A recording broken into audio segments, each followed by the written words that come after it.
Nursery రంగంలో శ్రామికులే వాటి అభివృద్ధికి కీర్తి ప్రతీకులుగా నిలుస్తారని రాజమహేంద్రవరం రూరల్ ఎమ్మెల్యే గోరంట్ల బుచ్చి చౌదరి కొనియాడారు. కడియం మండలం కడేపులంక శ్రీ విశ్వేశ్వర హైటెక్ నర్సరీ 25వ వార్షికోత్సవానికి ఆయన ముఖ్య అతిథిగా హాజరయ్యారు. 18 ఏళ్ల నుంచి సుదీర్ఘంగా పనిచేస్తున్న కార్మిక దంపతులను నర్సరీ అధినేతలు నక్కా కాశీ విశ్వేశ్వరరావు అమ్మిరాజులతో కలిసి ఘనంగా సత్కరించారు. అనంతరం నర్సరీలో పనిచేస్తున్న శ్రామికులకు దుస్తులు, మిఠాయిలు, జ్ఞాపికలు అందించారు. ఈ కార్యక్రమంలో MPP Velugubanti Satyaprasad, vice MPP Pantham Ganapathi, sarpanch Patamsetti Ramji, TDP రాష్ట్ర తెలుగు రైతు ఉపాధ్యక్షులు మార్గాని సత్యనారాయణ, టీడీపీ మండల అధ్యక్షులు వెలుగుబంటి నాని, గట్టి సుబ్బారావు, బోడపాటి గోపి, శ్రీ విశ్వేశ్వర హైటెక్ నర్సరీ కార్మికులు తదితరులు పాల్గొన్నారు.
తూర్పుగోదావరి జిల్లా కడియం మండలం కడియపులంకలో శ్రీ విశ్వేశ్వర హైటెక్ నర్సరీ కాశీ విశ్వేశ్వరరావు నక్క.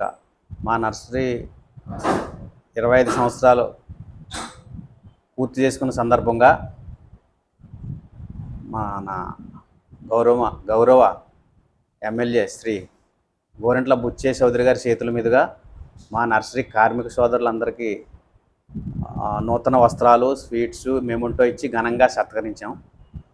మా ఈ 25 సంవత్సరాల వసంతోత్సవం జరుపుకునే అంతగా మమ్మల్ని ప్రోత్సహించి మా వెన్నుతట్టి మమ్మల్ని ఎంతగానో ఈ వ్యాపార అభివృద్ధికి తోడ్పడినటువంటి రైతులకు, ఖాతాదారులకు, మా నర్సరీ శ్రామికులకు ఎంతో కృతజ్ఞతలు తెలియజేసుకుంటున్నాం. మా nursery Sri Visweswara hitech nursery అండి. నా పేరు నక్కా అమ్మిరాజు. మా నర్సరీ స్థాపించి 25 సంవత్సరాలు పూర్తి చేసుకుని అయింది. చాలా దిగ్విజయంగా బాగా జరిగిందండి. అలాగే నిన్న మా కార్మికులు అందరికీ మా పూర్వం నుంచి చేసిన అందరికీ కార్మికులు మొత్తం అందరికీ సన్మానం చేసి సత్కరించుకున్నాం. అందరూ మాకు సోదరభావంతో అందరూ బాగా పనిచేశారు. మొత్తం ప్రతి వర్కర్ని అందరికీ నిన్న సత్కరించుకుని కార్యక్రమం నిన్న బాగా చేసుకున్నామండి. ఎలా స్టార్ట్ చేశారు ఈ నర్సరీ ఫీల్డ్? మా నర్సరీ 1999లోనే చిన్న నర్సరీగానే స్టార్ట్ చేసామండి. ఫస్ట్ స్టార్టింగ్ ఒక 5 సెంట్లలో కొద్దిగా మొక్కలు పెట్టానండి. అవన్నీ బాగా తయారు చేసి, నాకు మొక్కలంటే బాగా ఇంట్రెస్ట్ వల్ల ఆ మొక్కల్ని తయారు చేస్తే అవి బాగా సక్సెస్గా పెంచానండి. ఆ తర్వాత ఒక 5 గుంటల ల్యాండ్ తీసుకుని లీజ్కి మా నాన్నగారు, అన్నయ్య గారు సపోర్ట్ చేసి 5 గుంటల ల్యాండ్ తీసుకుని నాకు ఇచ్చారండి. ఆ ల్యాండ్ తీసుకుని నేను అందంగా బాగా తయారు చేసి కొత్త కొత్త రకాల మీద బాగా ఇంట్రెస్ట్. దానివల్ల ఎక్కడెక్కడ కొత్త మొక్కలు దొరుకుతున్నాయి అన్నీ వెళ్ళి తిరగడం, చూసడం, అక్కడ అడిగడం, తెచ్చుకుని ప్లాంటేషన్ చేసి దాన్ని తయారు చేసి దాన్ని పెద్ద నర్సరీలకి అందరికీ సప్లై చేసేవాళ్ళం అండి. ఆ నర్సరీలు కూడా అందరూ బాగా సపోర్ట్ చేసేవారు. ఆ తర్వాత కొన్ని ల్యాండ్ ఇంకా అలా 5 గుంటలు చేసిన తర్వాత ఇంకా బాగా తయారు చేయాలని ఇంకా ల్యాండ్ తీసుకుంటూ చేసి బాగా డెవలప్ చేసామండి. ఆ తర్వాత అలాగ బాగా ఆ రోజు నుంచి ఈ రోజు వరకు బాగా దిగ్విజయంగా నర్సరీని బాగా డెవలప్ చేసాం. దానికి సపోర్ట్గా మొత్తం అందరూ కార్మికులు అందరూ బాగా సపోర్ట్ చేసి ఈ రోజుకి ఈ స్థితిలో ఇలా ఉన్నామండి.